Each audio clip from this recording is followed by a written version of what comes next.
Hello! In this video, I will be walking you through creating a Calavera illustration to celebrate Day of the Dead, or Dia de los Muertos. Calavera is Spanish for skull. For this composition, you will need black Sharpie, safety compass, glue stick, scissors, pencil, can be mechanical or regular. Definitely need an eraser. I will be creating my skull on white cardstock. I will be framing my composition with 6" by 6" silver paper. The background for my skull will be on black cardstock. This is 5x5. And I will be coloring with markers so my images are nice and vibrant. What's also helpful is having online images to reference. Let's say you want to draw a guitar, you might want to be able to Google that and look things up for reference. In my finished compositions here, I have some more contemporary designs for Calavera. And I have more of a traditional look. Traditional Calaveras, they might be playing musical instruments, but they're performing happy activities. Also, you'll notice we have these things in the corner. These are marigolds. This is typically what is used to celebrate Day of the Dead. Please notice that not all skulls are the same. There's some flexibility of taking this a little further in an illustrative manner of conveying emotion by shaping the face of the skull. Now typically it's our skin on our faces that shows our emotions, but we're going to be a little creative and place some of that emotion in the bone of the skull. Now, it's not a requirement, but you can include skeletonized hands if you would like in your composition. To begin my drawing, I will be starting off with my safety compass and a pencil. Now, with this, I am going to be placing my finger on the center rivet. That's what's going to hold my compass steady while I make the circle. I will also be using a sharp pencil. This doesn't really work if your pencil isn't sharp. Now I'm going to place it, coming about 3 finger spaces away from the edge and then 3 finger spaces away from the top, so that way I know I have plenty of room to work. Placing my finger on the center rivet, I am going to make my circle. Well, remember, our composition is going basically on a black 5" by 5" background, so I don't want to draw too big. Now I'm looking right here. You can see that I have inches on this side and then I have centimeters. I'm going to be referencing the inches side. So I've got 0 here and it ranges to 4. Now my skull doesn't need to be very big, so I'm going to see where my 1/2" mark is, and I'm going to put my pencil in the hole next to the 1/2" mark.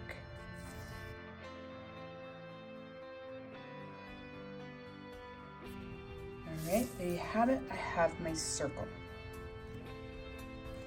Now I will be erasing some of this circle. This was just the guide to help me get the top of the head. I'm now going to think about the space of where my jaw would live. Now for that, I have about 3 finger spaces here, and I'm just placing it right about here at the bottom. I'm going to make a little mark right here and a mark right here. I'm now going to erase the part of the circle in between those 2 marks that I put 3 finger spaces away from each other. Now I'm going to add my jaw. I'm going to come down about a finger space. Same thing, other side. And now I'm going to make my chin. And it might be a little, kind of like a U, but I want it to be a little more angled here at the bottom. Or flat. There we go. Now I'm going to think about where my teeth are going to be and how I'm going to have the facial expression on as far as the mouth goes. For that, I might want to shape my cheekbones just a little bit first. And now I'm going to think about those bottom set of teeth. And I'm going to have the mouth of this one kind of open. So I'm having my other set of teeth up here.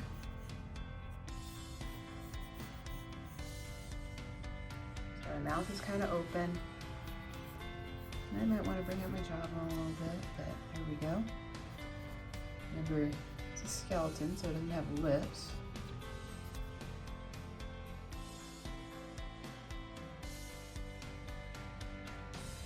And for the nose, I'm going to do that next. I want about a pencil space away from that. Think of an upside down heart. Right. Well, now I can address the eye sockets and the shape. Now, typically eye socket holes are going to be round. Well, we're being a little more playful with this, so to convey some emotion, I might change the shape of it. Now, eyes, gotta be careful that you're not placing them in the forehead. Eyes are about halfway in this circle here. That's the common mistake, is placing the eye sockets too high. So it should be about halfway here in the middle.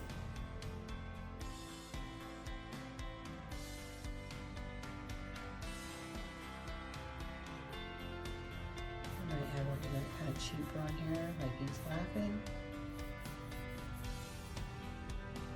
Got a good solid basic shape there. I might, if I want to create a little, I'm going to come just right next to where the eyes are. Just come in here and chisel out a little bit. At the temples, to kind of create a little more genuine shape. There you go. Well, now I've got the basic structure of my skeleton, or my skull. I can be a little playful here, maybe do some eyebrows. I mean, obviously a skeleton doesn't have eyebrows, but let's be a little more playful here. Now, I don't want a floating skull. I would like to place some neck vertebrae down here, and that's actually pretty easy. About a finger, I would do about a finger space wide.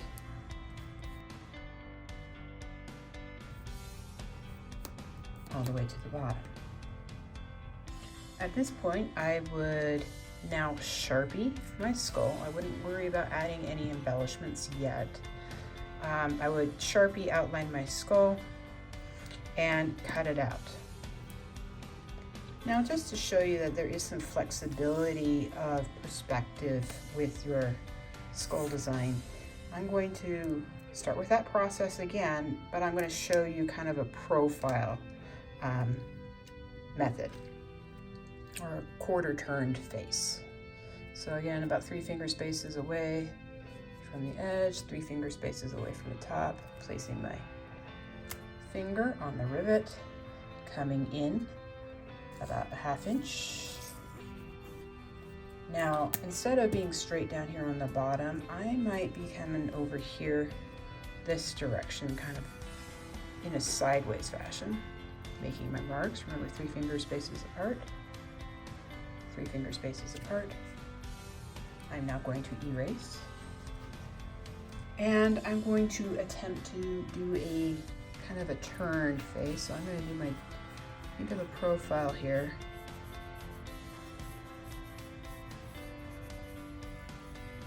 Remember, finger space away from the circle. This one's sloping from the side. This one's coming more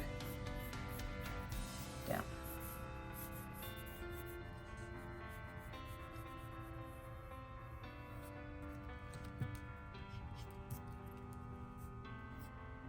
And this is a little awkward, so I'm going to kind of create a little divot right over here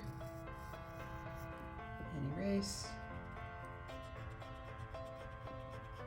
Now I'm drawing a lot darker than you should. I'm drawing darker just so you can see what I'm doing.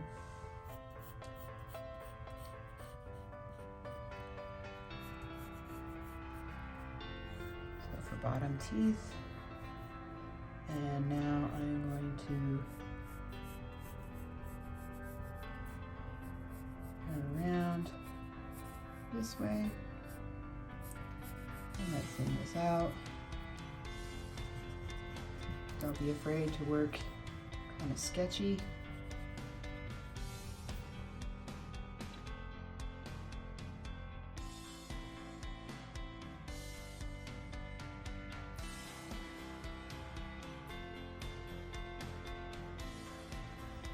And I'm going to do my nose socket right here. Remember, upside down heart.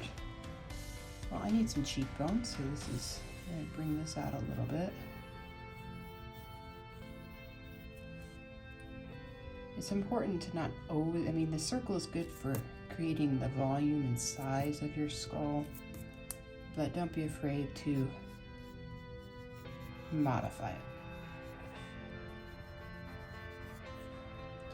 Now this one, maybe I'm going to change direction with my eyes.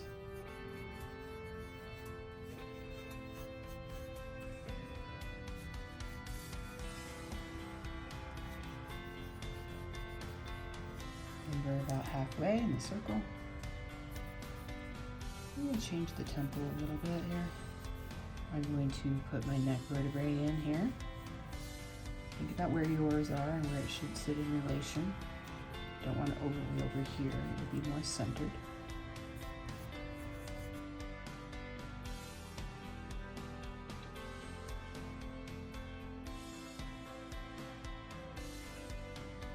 Now with the ones I just modeled drawing for you, you can take the basic steps of creating the circle and the jaw and modify it to suit what you need or want to have happen in your composition.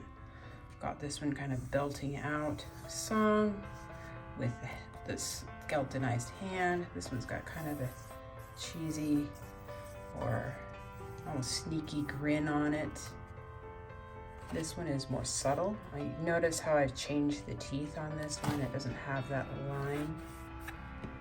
So there is flexibility with this. So this one, it kind of looks an open mouth feel, more of a oval shaped eye. Depending on the shape of the eye socket and the way you have the mouth, that can convey emotion. Go ahead and online reference images to help you create that. I recommend looking at the Jack Skellington skulls they used to film that movie, The Nightmare Before Christmas. There's a lot of emotion conveyed in that. Please pause the video here and complete the preceding steps before moving on. This one I've already Sharpied and cut out. I'm going with a Salvador Dali type of feel. So I've got him cut out. I'm gonna glue the skull and the neck vertebrae to the surface. Now something that's really nice to have before you start gluing is scratch paper. And double check your alignment before you begin.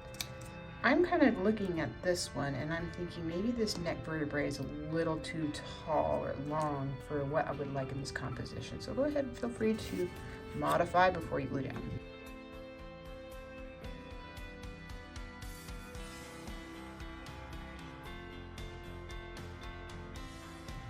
I'm going to glue this black paper down, center it in the middle of the silver paper. It should be about a 1/2 inch border all the way around. Don't be afraid to measure to make sure.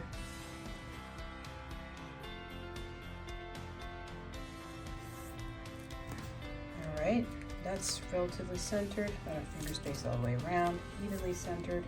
I can now start thinking about my embellishments or the other things I'm adding to the composition. Now for my embellishments, I'm just going to use my leftover cardstock.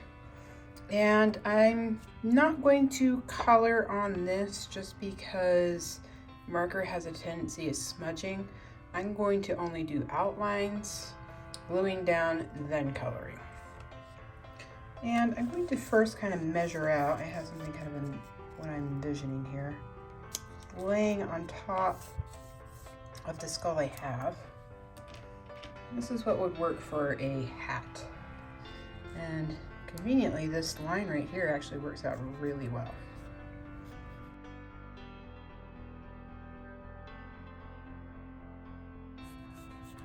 I have to be careful though, because I want to stay within my silver frame. I can overlap my silver frame, I just don't want to go all the way off the edge.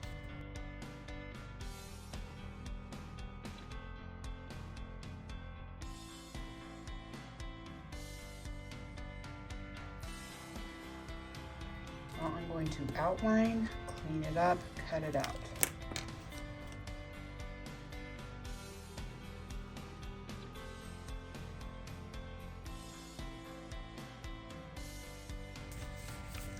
Flipping this over, applying my glue.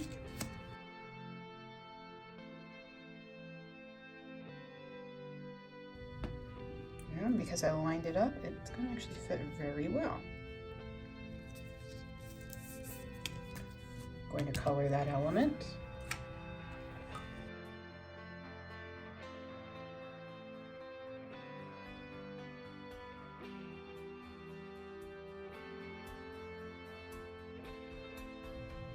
Now I'm going to use additional cardstock to add other elements.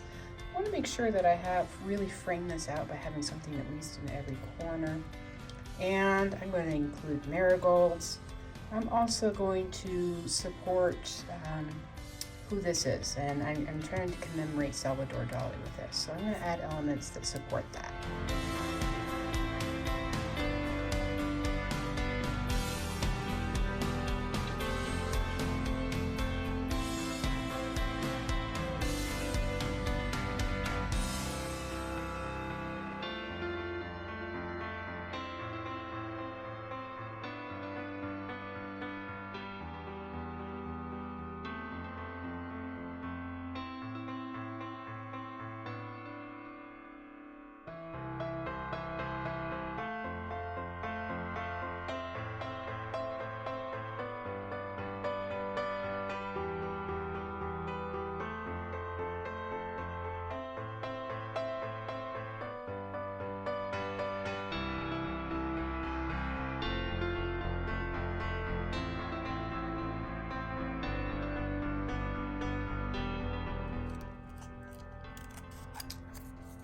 Now I'm not going to glue down this piece just yet because I want to consider how the other objects that I'm going to add to my composition are going to interact.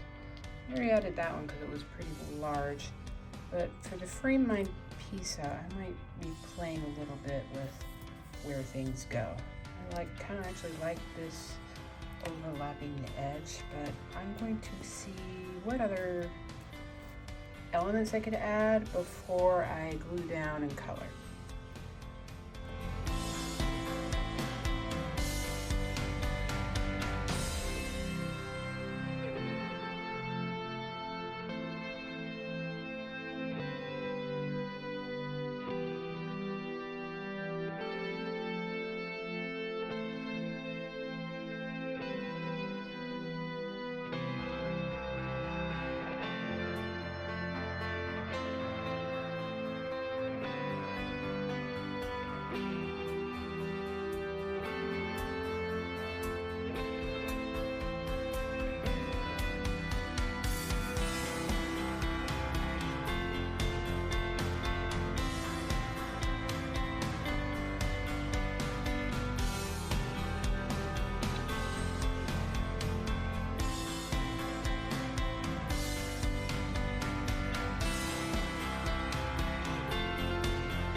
Well, I now have my basic arrangement of my elements of how I would like to glue them down. I'm thinking about what's going to be in the background first. I glue that down, color, then what goes on top, glue that down, color, and work my way forward. But my frame is pretty full, and it brings attention to my central figure, which is Salvador Dali. I even included his ocelot. All right, time to get gluing.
There you have it. Here's my work of art dedicated to Salvador Dali, the Calaveras. And with that said, be creative. Think of somebody that you would like to commemorate in your composition. It's helpful when it comes time to think of elements that would support that, you know, what that person did or liked. Other than that, I'm going to say thank you for watching.